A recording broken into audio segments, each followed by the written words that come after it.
Welcome to Game Soup. It's a game design podcast where we throw ideas in a pot and see what's cooking. I'm Chloe Montgomery, and I'm joined by my boobiest friend, Kayla Dice. I feel you must have boobier friends than I. I don't know if I do, I also think you're pretty booby. Yeah, but I'm not my own friend.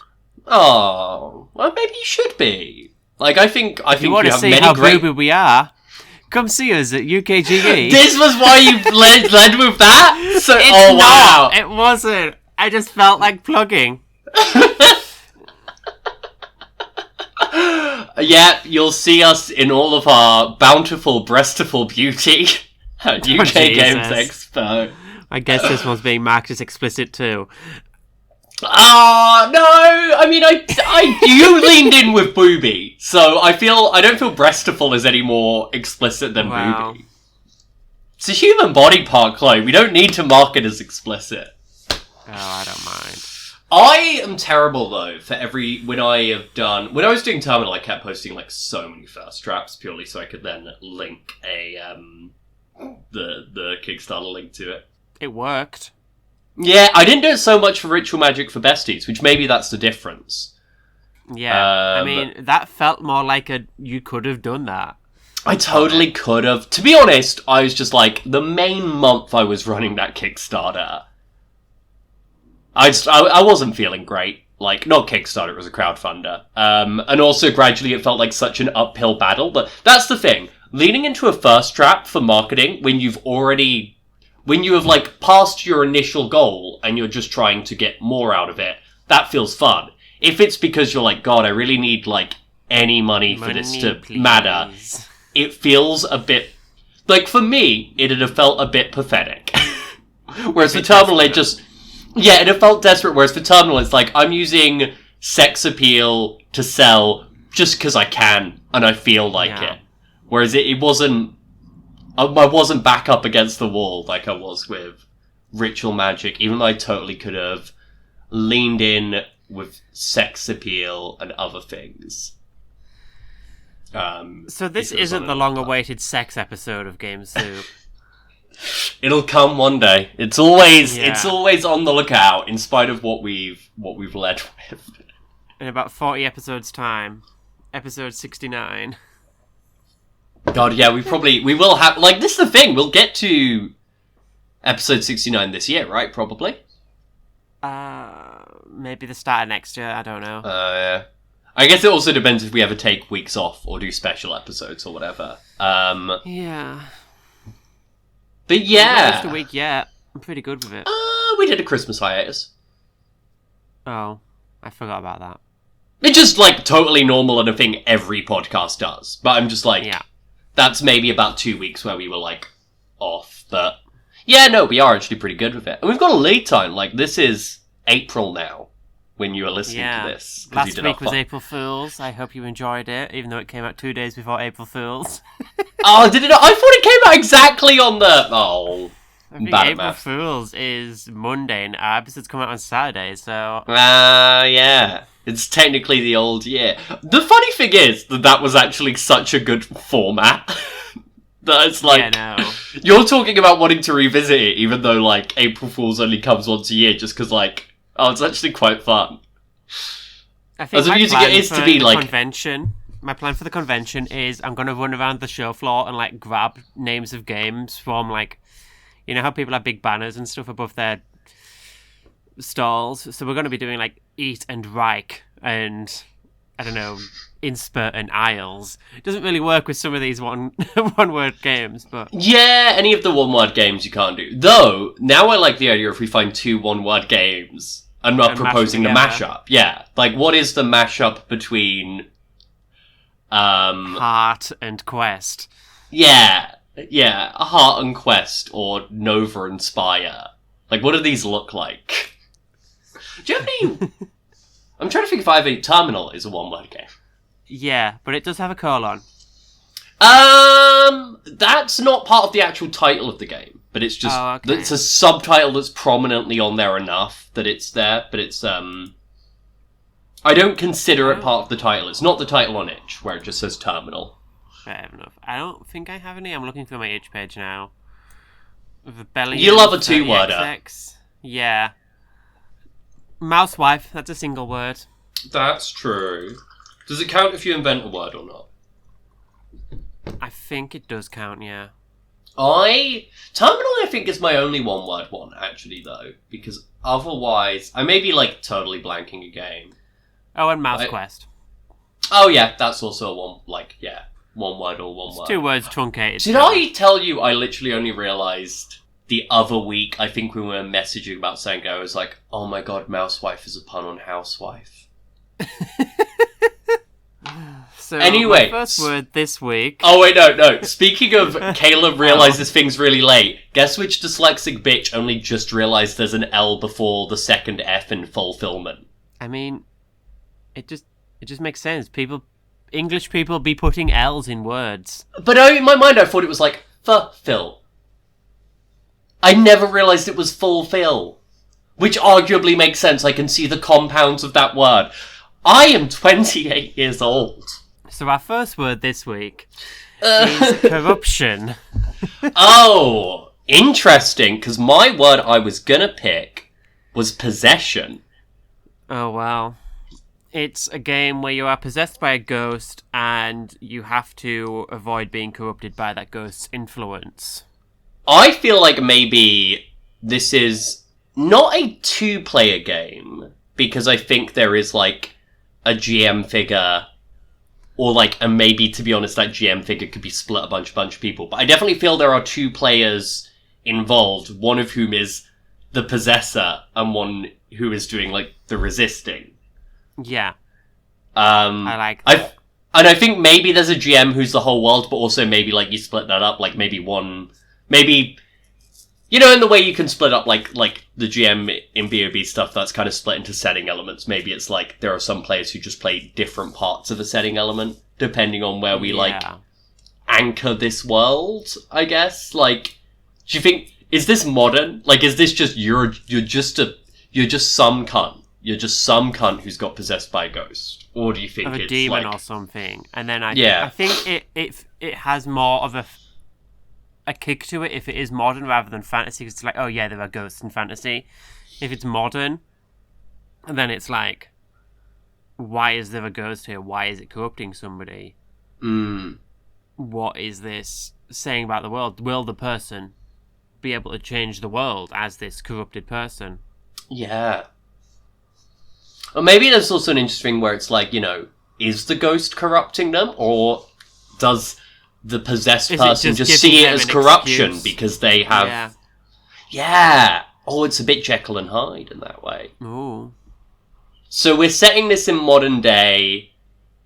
Maybe this is modern day with, like, pre-written character? Or maybe not. I think maybe a pre-written setting. Like in a little town or something. And somebody gets possessed by this ghost. But they still have, like, control of their self.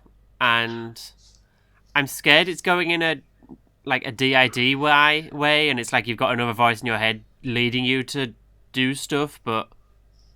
I suddenly thought of an interesting idea on corruption, where instead of a small town, you're like a sort of corporate high flyer.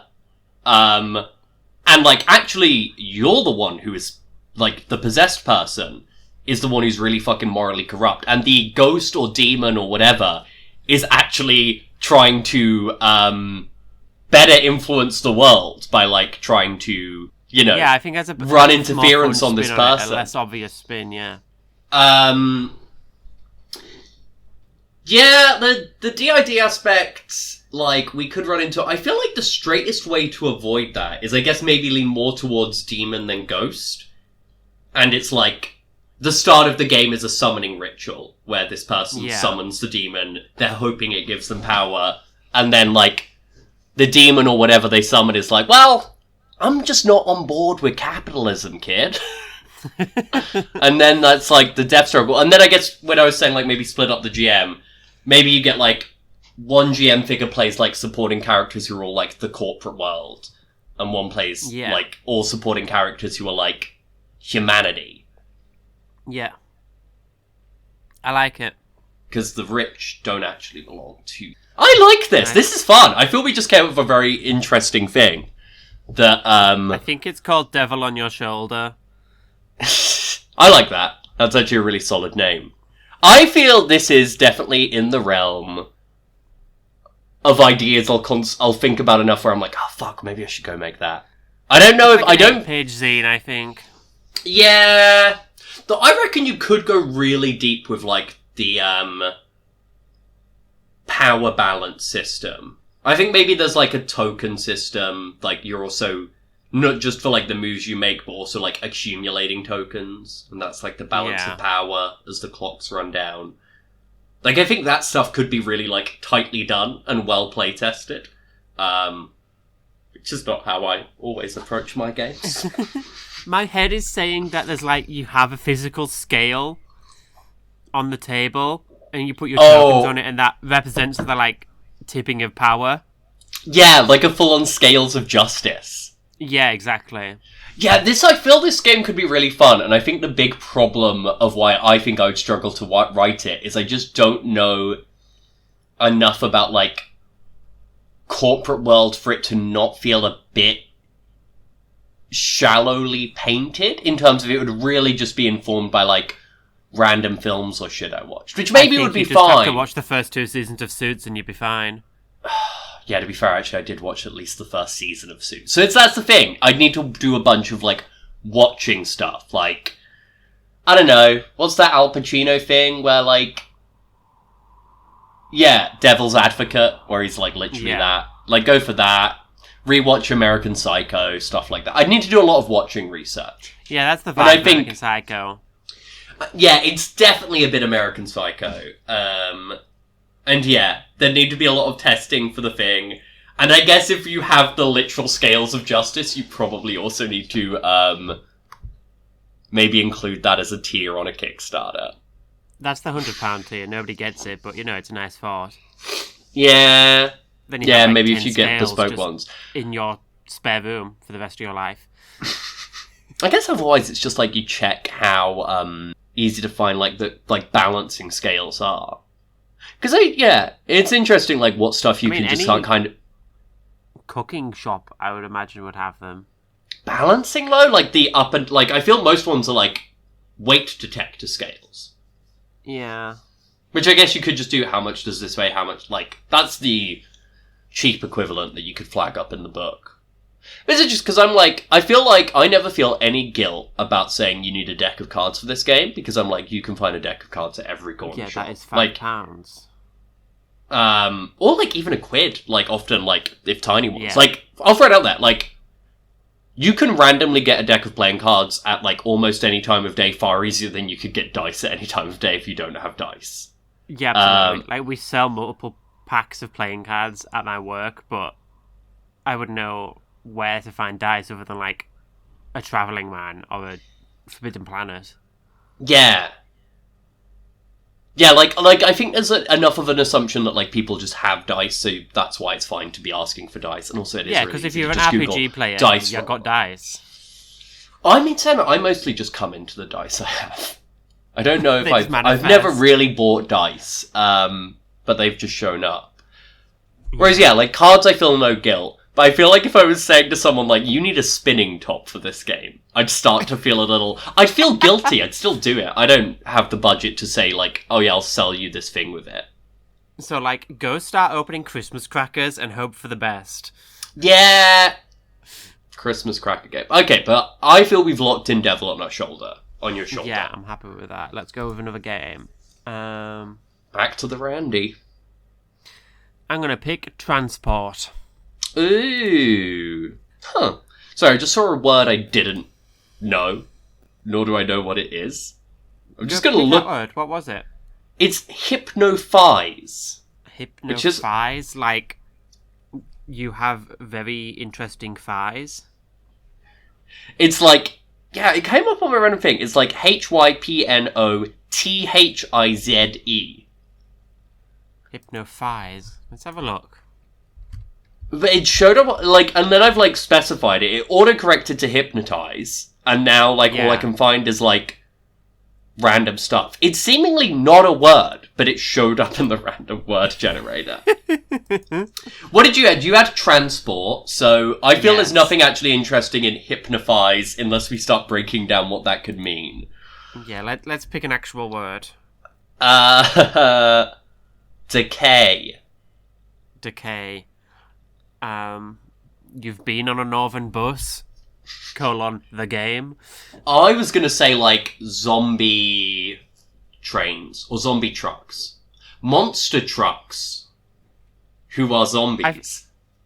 I was gonna say, it's post-apocalyptic, it's a zombie apocalypse. You are a delivery driver for these, like, random settlements, and you've got to get them. You've got to, like, transport their grain and whatever between these settlements while dealing with zombies. Okay, yeah. Yeah, zombie male career It's Elite game. Dangerous, but post-apocalyptic zombie world. Yeah, I was going to say, is this what Death Stranding is? But gradually I think it moved away from my vague understanding of Death Stranding. I think it's pretty much Death Stranding, but without, like, sci-fi shit. Oh, yeah. Okay, this is fun. Are you a solo delivery driver? I think that's more interesting. I think it's a two-player game. One GM, one trucker. And it's a game about, like, you've got to upkeep your truck. Like, if you run over a zombie, that's going to damage your wheels. So it's like you've got to stop at every gas station along the way to, like, steal what little dregs of petrol's left. I feel like maybe there's also, like, a settlement builder aspect in this game. Yeah. Like, for each little township you arrive to, like, you get the delivery. And then that's like a... You know, you're going on a journey. I want to say, to, like, the random tables or other stuff. Oh, yeah? I want to say, bear with me, there is a second game we released with this where other people are building these settlements, and then you playing this other game bring them, oh yeah, I got some rice, I got some tea, I've got some cans of pop. What would you like to buy from me? And we've got this Discord for getting people like, oh, this is my settlement, I've got a channel here where I do all my bookkeeping, and then a trucker comes in to the server once a week. Hi, I've got this. What would you like to buy? And then they sell you things, and you take that to another Discord server. I've also just remembered that my granddad was a lorry driver, so I guess if I ever did this game, I should probably ask him for advice while he's still here. Okay. Yeah, I like this. I'm now actually very attracted to the idea of, like, a game which is lots of games. Yeah, and it's like, it's never about, like, oh, we're going killing zombies. Chick, that's me loading up a shotgun. Yeah, I mean, I feel like the travel thing here, you are wanting to avoid the zombies, or, like... Yeah. Because, like, the thing is, like, there's enough of them, and even if you are fine to survive, you're probably gonna, like, damage your truck, and, like, repairing the truck is hardship. But also the truck is, like, loud as fuck, so... Yeah, I don't know exactly what the challenge is. Is it, like, deciphering routes? Is it, like, squaring up your truck enough that you are, like, have protection there? Which I do think this is more interesting if you are a relatively sort of solitary driver. Yeah, I think it's like you have a gun that has, like, two bullets in it. And that's it. That's all you're ever gonna get. And, like, are you putting, like, cow catchers from a farm onto the front of your thing, onto the front of your truck? And I think the game comes with, like, a map, like a motorway map or whatever. Yeah, or I think maybe it's played with old motorway maps you can find. Yeah, like a survey map or something. Your GM is putting, like, roadblocks on the map, and then you've got to find a route along your maps to where you're trying to go. And there's, like, you have to use the actual map and, like, Google Maps or whatever to work out, is there a gas station along the way? Is there a place I can get food for myself? A place to rest? Yeah. I also think, and as the podcast local driving expert, I'll cede to your expertise on this. I feel there's maybe a mechanic about, like, scavenging CDs. Yeah. For your, like, so, you're not going a bit loopy. Yeah. Oh, I was watching a little cartoon on TikTok earlier about, like, a post-apocalyptic society, and somebody's job was just, like, looking after old media. So, yeah, I think, like, you do want to, like, be looking for CDs. I think CDs are maybe, like, one of the, like, really good, currencies. Yeah, I feel like gradually media. I'm like, maybe this entire thing we've built is, like, not entirely, like, a play-by-post game, but, like, is a lot of mini-games that are kind of all, like, 2-player or maybe 3 at max, and it's just, like, a GM who is running this, like, mainly, like, does these small, hour-long, like, one-on-one sessions with someone, just throughout, like, a week or a month or something. And then there's, like, part of the game which is you get all of the people they've been playing with together at, like, an end of a month or something. And maybe you play a session that's almost like, I don't know, a local feast or something, where you could share in-character stories about all of the stuff you got up to. And I guess mourn anyone whose character didn't, perished in some scenario. I would listen to this actual play podcast. Yeah, I think it would be really good. I don't think I'd run this game. I might play it with someone. I also think my threshold for complexity with running games is way lower than my threshold for complexity with playing games. Yeah. Like, I've definitely read games recently, which I won't name, where I'm just like, man, I'd love to play this. I think I'd stress out running this. Yeah. It's interesting. I am thinking I should try and run more things soon to be in practice. But then it involves organising stuff, which I find stressful. This is the thing, I used... Kayla, the thing I'm looking forward to most running right now is the D&D Lego set. So you don't have to worry about, like, oh, I'm not playing enough systems. It's like, I'm looking forward to running 5e next week. But I know, it's like, I like running stuff, and I enjoy that. I hate organising stuff, and I used to, like, split this up. I used to bounce organising to another person who was fine with it, and say that, but who didn't necessarily enjoy running stuff. I'd be like, you organise people to come round our house and play a game that I'll run. I'm so happy for that to happen. But the sense of messaging people and asking them, like, oh, do you want to spend time with me? Do you want to, I don't know, join in a world of my imagination? I'd rather throw up blood. Thank you for listening to Game Soup.